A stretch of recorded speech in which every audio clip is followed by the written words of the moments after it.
When I went to art school, I wasn't particularly interested in illusion. I'm interested in an examination.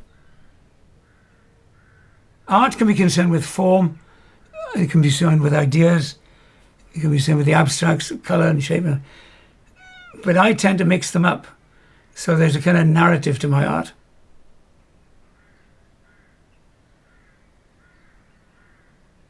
So when I move along my drawing, I can go from one period to another. I can travel 100 years, touch the hair on my father's shoulders. But I have to create this.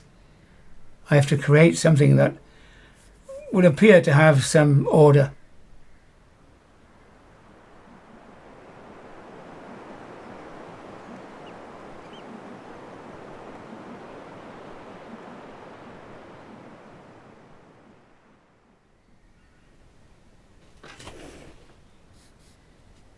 Drawing for me is a kind of philosophical process.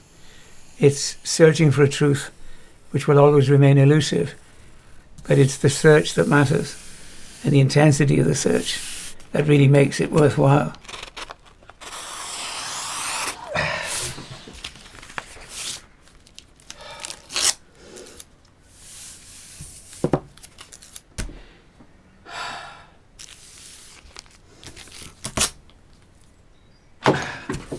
My work is about me understanding my position in the world and what the world has meant to me. I think what a lot of people have in the times we live is very little chance to put a value on their own experiences. The most ordinary lives are still extraordinary to the person who lived them. And if people can look at this work and say, well, good God, yeah, that happened to me, or I used to feel like that about things, I would be, think that I've achieved something that was critically important. But in a sense, it's not for me to say. It's for other people to find their way through my work and explore it on their own terms. The work to me right now is a mystery. I'm trying to do something which is impossible. And I will never succeed. But I'll come to a point where I will abandon it. And it will never be finished. It'll always be, in a sense, I wouldn't use the word incomplete, but it'll go as far as I can take it. And as far as it can take me.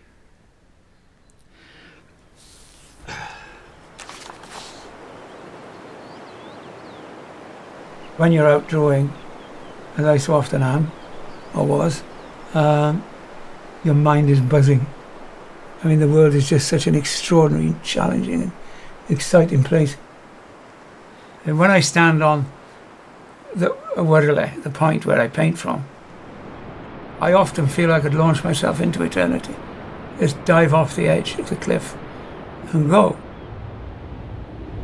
The estuary is a land which is neither earth, air, nor water, but an amalgam of all three. So this place has a magical quality, which is like no other place on earth.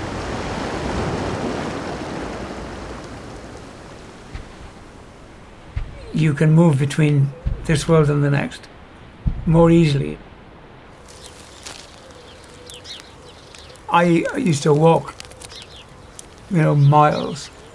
The experience of the wind, the birds, the atmosphere, the air, smelling the dry grass, smelling sheep shit, dry seeds on your skin in the summer when your skin was moist. And all those things are what make us sentient beings.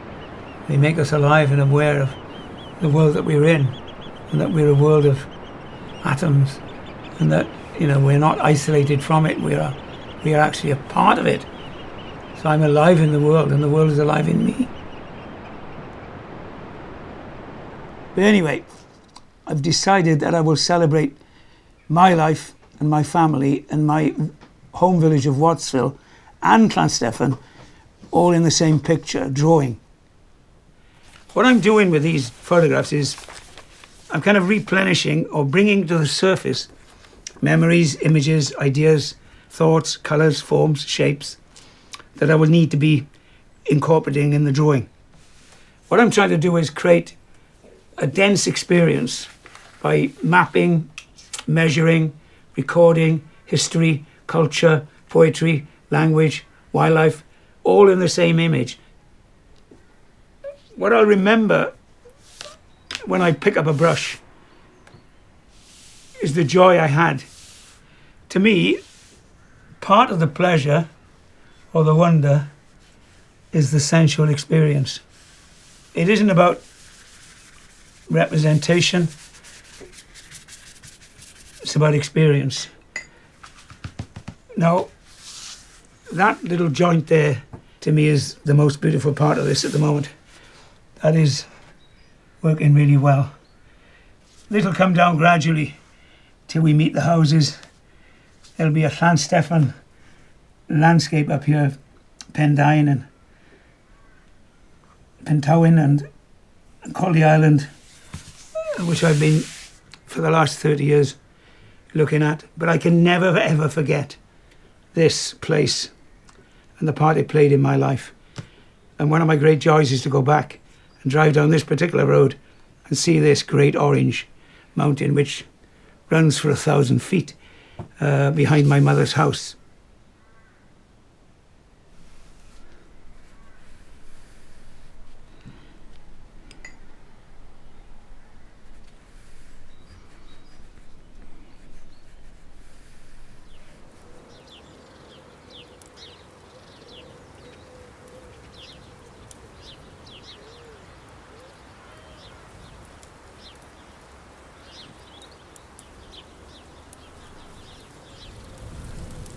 When the surgeons called me in, they realised there was nothing they could do.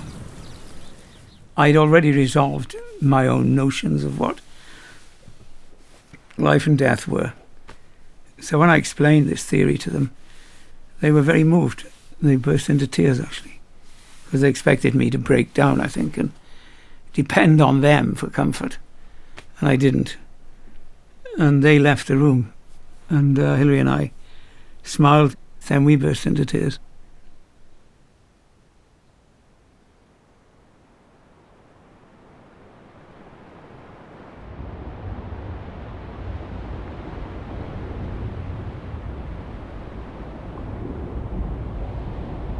I believe that our lives are our infinities. I don't remember what happened before, and I won't remember or have any knowledge of what happens afterwards. So I don't fear death in that respect, because it's not going to happen. So this is what I call my brief eternity.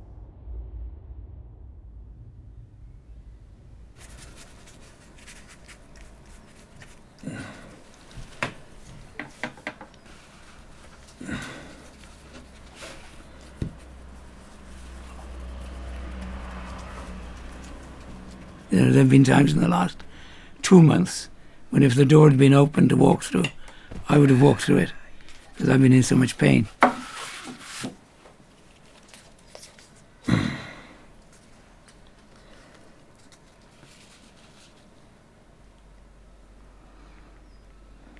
We know there's no hope. We know they tell me there's, this is, coming to an end sometime and not too far future and all that, but I still feel optimistic.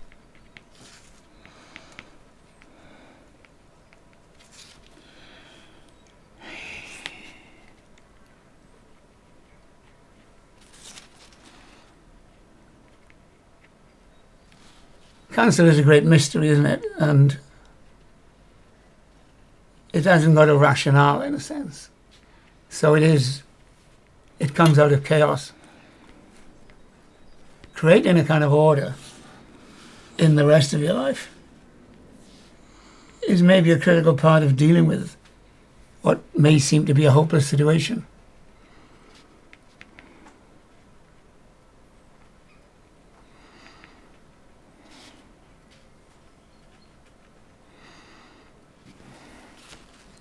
It's been quite an extraordinary experience.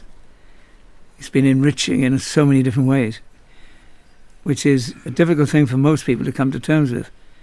They think it's like having a boil. It's just a bloody nuisance. But but because the way it takes over the whole of your existence, the whole of your life, the whole of your family, the whole of your friends and acquaintances, it is more than an illness. It is a way of being. And that has, it has a value to it, in a sense. And it's finding that value that is what our main purpose is in dealing with it. I'm not disillusioned. I wouldn't be disillusioned. If I can't finish this, I can't finish it in the sense that I might want to have finished it. We have to accept that. Abandonment sometimes can be the fulfillment of something. It can come to its logical end. It may not have been the end you planned, but there will be value in that ending. But is that the important thing? Or is it the process? The work will exist. It may still be abandoned, but it'll be there for people to look at and consider and think, this man struggled, this man made an effort, this man thought about things quite deeply. What I've left is an evidence, both in spoken terms and in material terms. So the evidence is what will speak.